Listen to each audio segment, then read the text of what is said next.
Courtney, and I'd like you to meet Ren, and we're here at the launch pad, so we're going to do the tour that we talked about last week. Awesome. So where do you want to start, Ren? She's yeah, gonna give us our tour. Absolutely. My name is Ren. I'm the program coordinator here at the Launchpad Teen Center. We're going to go over to our cafe and talk about our cafe apprenticeship. Thank y'all. So we have our cafe here. This is called the Moon Cafe. We have a cafe apprenticeship that lasts 8 weeks. 8 months. 8 months. Definitely not 8 weeks. Thank you, Courtney. So the first 4 months are used to train the new staff. It's all teenagers that run it. And while they're doing that, those first 4 months, they're being trained by the previous apprenticeship. And then the next 4 months after they've been trained, they start training the new crew that comes in. Super, super good. We have really, really good paninis, amazing coffee, and really, really fun magic lemonade. Hi, Ren. What happens to the profits of... Yeah, absolutely. So it all goes back into the Launchpad. We use it for fees for different programs that we do, different events that we run, camping trips, and different art programs and stuff like that. So we make sure that we're putting it back into our teens and making sure that they have scholarships if they cannot provide that funding. Yeah. Who can eat here or drink here? Everybody. So we're open from 7 a.m. to 2 p.m. for the public. And then at 2 p.m. when the drop-in starts, which here are some of our teens now, cafe closes to outside public, so it's access all for the teens. Yeah. Thank you. Yeah. Oh, this is an amazing room. Look Isn't at it this. beautiful? So, what is this for, Ren? Yeah, absolutely. This is our art room. We have chalk walls where the teens get to write what they want. We go through and erase it by regularly. We have all of our cabinets are stocked with a bunch of different really cool art supplies. It's like we have so much. We got a lot of really great donations as well, which is amazing for the community. So we have teens who come in and crochet, and they'll teach other kids to crochet, which has been amazing to watch. We have multiple drawers full of unfinished work and half-finished projects and also finished stuff that we like to hang up. There's these guys over here, which are really, really beautiful. So these are some of our unfinished projects that they've been working on for the last few weeks. This is just some examples of the creativity that they get to express here. We also have art clubs on Fridays for any teen to come and participate. On art clubs, do you have a teacher come in, or instructor, or anybody to help them? So once a month we have a artists from outside of our facility come in, and then typically Aubrey is in charge of our art programming, so she runs it typically. Beautiful artist, she did the mural up there as well, along with the Mojo Rising mural. And then we also have, at least once a semester, we have a really more intense art programming and workshop that they get to sign up for, and then that will be really intense educational stuff. Yeah. Do you ever have an art exhibit or anything where the public can come and see the art? Yeah, absolutely. We have that in the works. That's going to be more once we're more established and we have some better art up. Not better, but the official officiality Finished. of it. Finished, and the kids who want to showcase it, and we'll have them program it. Yeah. So I noticed on the walls I don't see any naughty words or anything. Do you have rules about that? Yeah, they're really good about it. We're a self-directed space, so they're really good about coaching each other and making sure that they're following the rules. And then we also come in multiple times a day and check on everything, because we don't want anybody's Snapchats on their ethers or any naughty words or anything like that. Or bullying, so-and-so's a dork. Or... I've never seen any case of bullying. It's usually Snapchats. I don't think I've ever seen a curse word either. Ren? Yeah. What's a Snapchat? A Snapchat is a social media app where you can send pictures to your friends and stuff, and we just don't want their information out there on our walls where the public can come in and get it. It's just not the most comfy thing. And you just want more privacy. Of course. They get their autonomy. Okay, great. Thank you. We're a youth-driven space, and sometimes adults forget that doesn't mean that we have no adults here helping facilitate. It means that our role is to really empower them to make the right choices and to hold each other accountable. Mm-hmm. So we obviously step in and intervene if something really gets taken too far. But the amazing thing is that we can really create a community here where, we just recently had a teen step up and say, hey, last week one of our pool cues broke, and it was because people were disrespecting the use of it. And that's important, and that's lost money to the Launchpad. And this all came from a 15-year-old. And he said, we really need to take care of these things. So that's so much more effective when it comes from their peer than when it comes from Ren or I. That's wonderful. Absolutely. And these projects are self-directed. We have art programming, but these projects are just a team comes in and they just get in this space.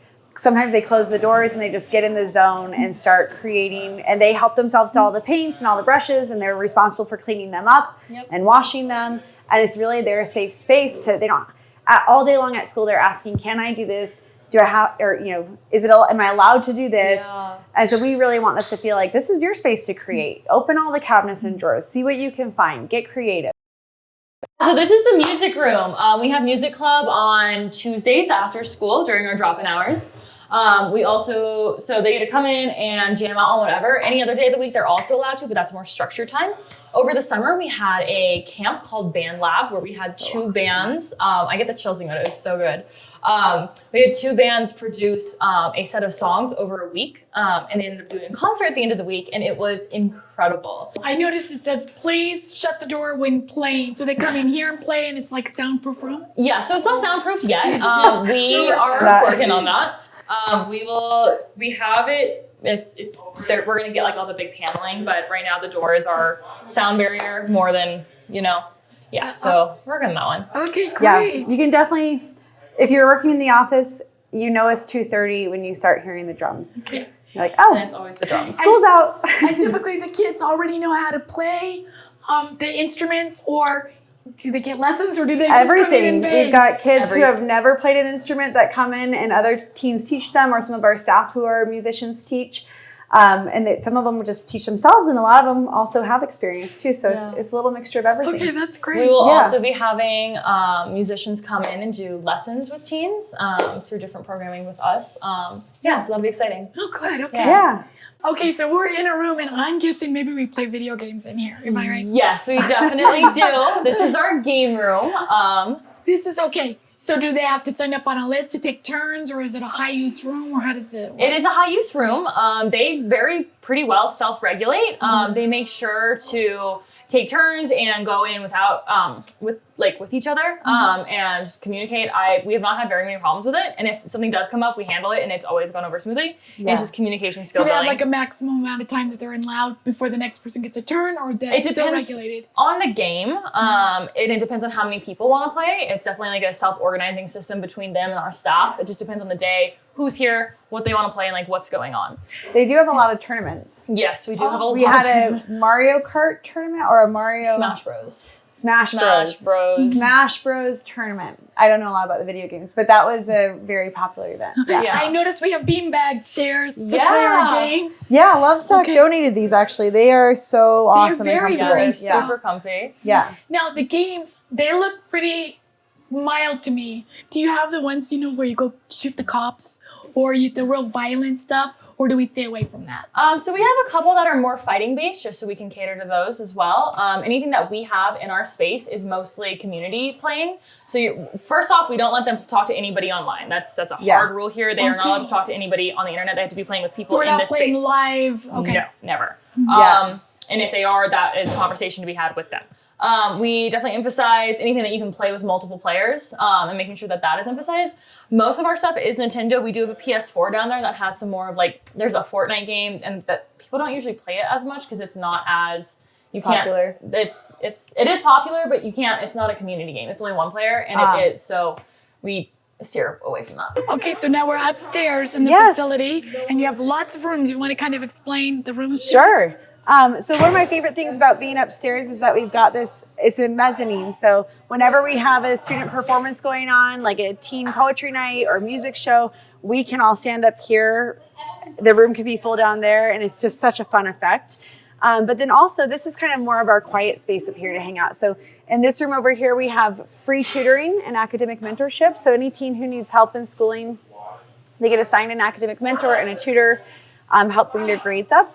We have a conference room in here. This gorgeous yellow room has got views of Thumb Butte. This room, a lot of our teen leaders use. Also, our D&D club is so big. There's so many kids in the D&D club that What does D&D stand for? Dungeons and Dragons. Okay. And it is the coolest, imaginative game. They draw characters. They write storylines.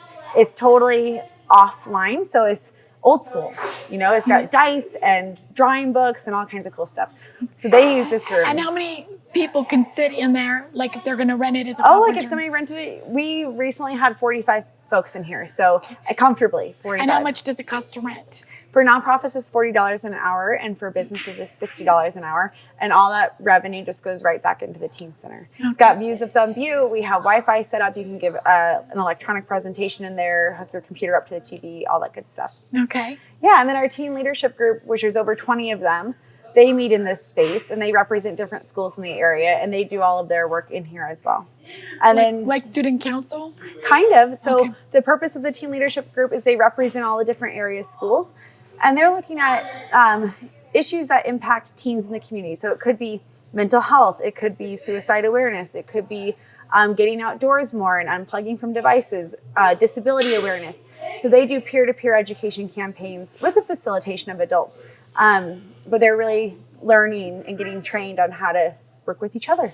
Okay. Yeah, it's really cool. And then you have a couple more rooms. Yeah, so then that's our teen leadership office. So our teens who lead the teen leadership group have their own resource and office space. They're so active. They've got books and posters and computers, and it all lives in there. So now to the controversial questions that I promised was going to happen from last week.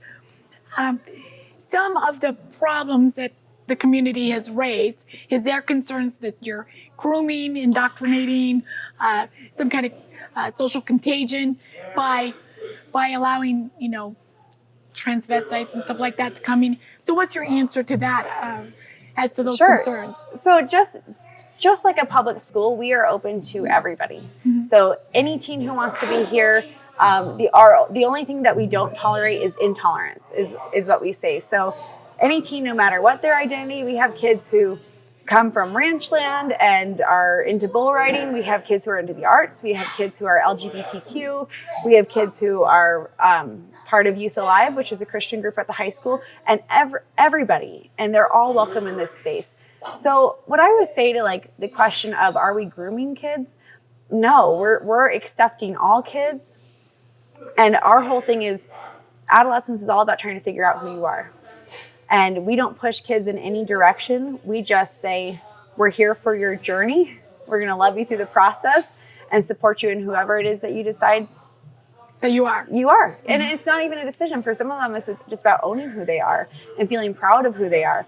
Now, as far as the social contagion, or if an a kid who identified as gay, lesbian, bisexual, transgender, or queer, is that going to influence other kids? I would say that all of our teens at the space know, unfortunately, how disrespected and mistreated the LGBTQ community is in Prescott. None of them are signing up to feel isolated, to feel excluded from their community, and to feel hated. Now, there are definitely times where kids have needs and they might not be able to identify what their needs are. And so just like any growing teenager, they're expressing their needs in ways that aren't always clear. And our staff are really well trained, and we have an amazing staff to teen ratio where staff will notice, hey, you're really not acting like yourself today. Is something up? And we have different tools that we can use, open-ended questions and sheets that have a list of all the human emotions where we try to say, what is happening? What do you need help with? What do you need? Rather than just acting out or mirroring their peer and doing what their peer is doing, because their peer might be getting attention while they're not. No. Are you mandatory reporters? Yes, we are. Okay. We sure are. And, the cool thing about the Launchpad is that all of our kids know that we're mandatory reporters. And I know that seems like an obvious thing, but not everybody discloses that to the people that they serve. And we don't want our teens, if something comes out that they're experiencing violence at home or violence in their school, we don't want it to feel like they're being doubly traumatized by having an adult go, oh, thank you for telling me that, and now I'm going to go tell the authorities. So all of our kids know that we're all mandatory reporters, and so most of the time when they come to us, they're really looking for help. Yeah. Okay. Yeah. Okay. So thank you so much for giving me this I hope that answered the questions. Oh, I think I understand a lot more about, you know what I wanted to cover? Yeah. How do you get here? I had a problem. Oh my gosh, great question. So we are working on signage right now, but that's permitting and a variance and things that take a long time. So in the interim, until we get all of that approved, you just come down 6th Street, and we are right in between Wynn Air and Foxworth.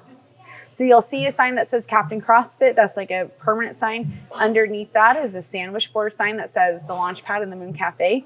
And you just pull down that driveway, come all the way to the end, and here we are. So you're not on 6th Street. You have to turn off 6th Street where the CrossFit and where Captain CrossFit sign is. Okay. And just come down the driveway, and you can see our building from the Sprouts parking lot. But if you want to get here by car, you got to turn off onto our driveway, turn off 6th Street, and come down our driveway. Courtney, thanks so much for your time, and please tell Ren that we thank her. I know she had to get back to her duties, but I appreciate her time. And thank you for your time and being here today. I hope that you can make some informed decisions on if the Launchpad's good for your children or grandchildren or nieces or nephews. If you have any questions, you can come right to the Launchpad's website and ask Courtney herself. She's totally open to any questions or concerns you might have. Again, thank you, and I hope I see you next time. Thank you all so much. Have a good rest of your day.